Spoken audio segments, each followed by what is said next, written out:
नमस्कार, मैं हूं राजू कुमार रंजन और आप देख रहे हैं नज़ारा 24 न्यूज़ के एपिसोड टी टॉक्स में। और आपको बता दें, हर रोज़ आप राजनीति का एक ना एक मुद्दा देखते थे और अभी हम दो शिक्षक हमारे मेहमान के रूप में हैं।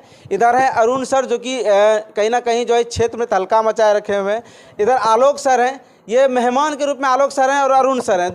अरुण सर से एक सवाल मेरा रहेगा कि सर, अभी आपका स्कूल को हम विजिट किए और जो स्कूल का जो स्थिति है इतना ही खूबसूरत है, जो कि हम इस लोकल क्षेत्र का पत्रकार हैं और आज तक हमको ये नहीं पता हो पाया था कि आरआर में भी क्या इस तरह का जो कि प्राइवेट स्कूल को फेल करने वाला कहीं स्कूल है। बार बार ही घूरते थे, आज अंदर आए तो भैया पता चला, तो हम सर से बात करेंगे सर इसका राज क्या है। तो सर, इतना सुंदर जो आपके स्कूल में पढ़ाई हो रहा है सर, एकदम पेंटिंग उंटिंग पूरा एकदम डेंटिंग वेंटिंग लगा हुआ है सर, इसका क्या राज है?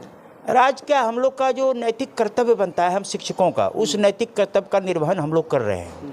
और जहाँ तक शिक्षकों की बात है, हमारे शिक्षक सारे कोऑर्डिनेशन के साथ अपना एक दूसरे के साथ प्रेम भाव से पठन पाठन का कार्य संपादित करते हैं। सो समय सभी लोग विद्यालय आते हैं और अपने कर्तव्य का निर्वहन अपने वर्ग के आधार पर वो करते हैं। यही राज है और यही सफलता का राज भी यही है। और सब लोग अपने कर्तव्य के प्रति पूरा डिवोटेड हैं। बस यही काम है शिक्षकों का, जो है उनके मन में है कि हम बच्चों को पढ़ाएं। हम जो आए हैं बच्चों को पढ़ाने के लिए आए हैं, बच्चों को शिक्षा देने के लिए आए हैं, बच्चों को आगे बढ़ाने के लिए आए हैं। यह काम हम लोग नैतिकता से करें।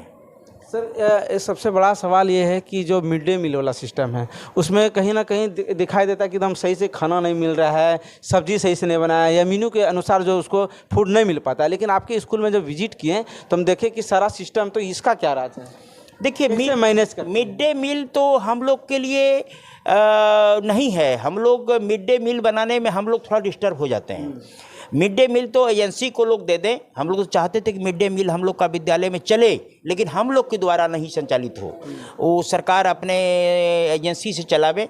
जब तक सरकार हम लोग को ये भार दी है कि बच्चे को भोजन देने के लिए, भोजन पका पकाया भोजन, दोपहर में सारे बच्चे भूख लग जाता है उनको, फिर पढ़ने में उसको मन नहीं लगता और टिफिन में भागने की प्रक्रिया उसकी जारी हो जाती है।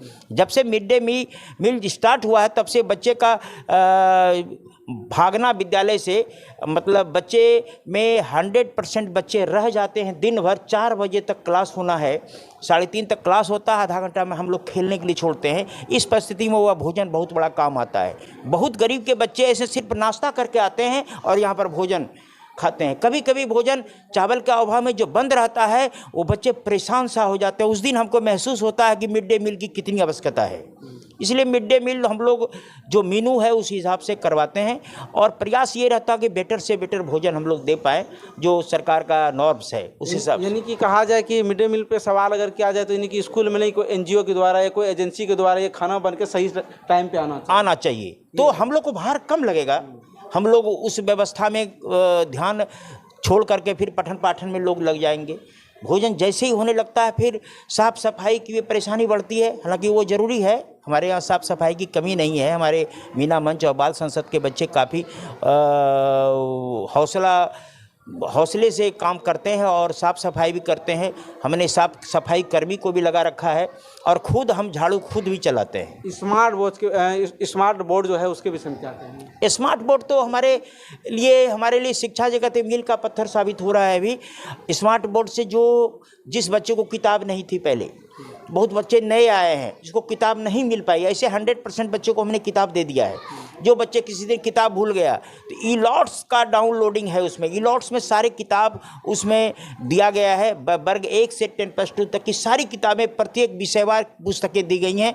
उसको ई लॉट्स खोलने के बाद सारा किताब उसमें निकलता है और बच्चे किस पेज को पढ़ना चाहते हैं वह पेज को निकाल करके बच्चा उसमें देख सकता है और उसका पूरा विस्तृत जानकारी उसको मिल सकती है। ये फ़ायदा है उससे। चलिए, तो अभी हम अरुण सर से बात कर रहे थे। मुद्दा था स्मार्ट बोर्ड के विषय में और मिड डे मील के विषय में, और जो स्कूल का जो स्ट्रक्चर है जो कि डेंटिंग पेंटिंग है, इतना खूबसूरत का राज किया है। तो आपने डायरेक्ट सुना। और हमारे साथ जो है आलोक सर जी हैं। इनका सबसे बड़ा खासियत है इंग्लिश पढ़ाने में बहुत ज़्यादा टैलेंट है। सर, बड़ा इंग्लिश में बिजी रहते हैं, क्या कहेंगे बच्चों के लिए? अब बिजी क्या है कि इंटरेस्ट होना चाहिए।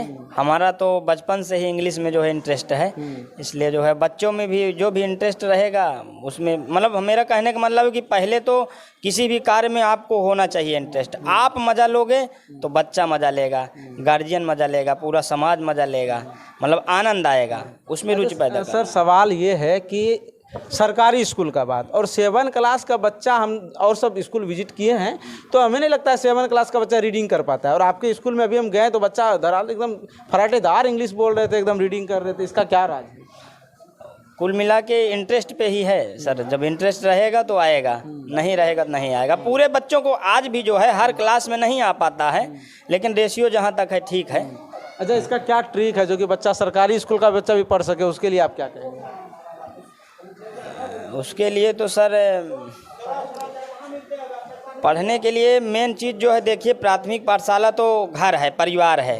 अगर माता पिता सही हैं, वहाँ से अच्छा संस्कार मिल रहा है अच्छे से। जैसे कि देखते हैं आपकी दूसरी जगह जाता है तो वेल मेंटेनेंस करके वेल ड्रेसेस के साथ जाता है।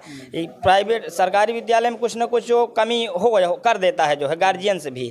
तो जब तक जो है माता पिता नहीं चाहेंगे तो गुरु भी कुछ नहीं कर पाएंगे। भाई सबका उसमें सहयोग है ना। शिक्षा एक ऐसी चीज़ है सर कि उसमें बिना सब के सहयोग से वो आगे नहीं हो सकता काम जो है। यानी कि साफ तौर पे कहा जाए कि इंग्लिश पढ़ने के लिए पहले सबसे पहले एक्टिव होना ज़रूरी है, उसमें पेरेंट्स होना चाहिए, और सबसे पहले जो चाह रहा है उसको एक्टिव होना ज़रूरी है ना। तो आपको हम बता दें, अभी हम आरआर के मध्य विद्यालय स्कूल में उपस्थित थे, जो कि आदर्श विद्यालय के नाम से भी इन्हें जाना जाता है। और जब हम यहाँ का जब विजिट किए तो ऐसा लगा, प्रतीक हुआ कहीं ना कहीं सरकारी स्कूल इतना खूबसूरत है जो कि प्राइवेट स्कूल कहीं ना कहीं फेल नजर हुए आ रहा है, ये स्थिति। और आपको क्या लगता है इस स्कूल के विषय में? अपना राय कमेंट बॉक्स में जरूर दीजिएगा। आप देख रहे हैं नज़ारा 24 न्यूज़, आपका भाई राजू कुमार रंजन के साथ।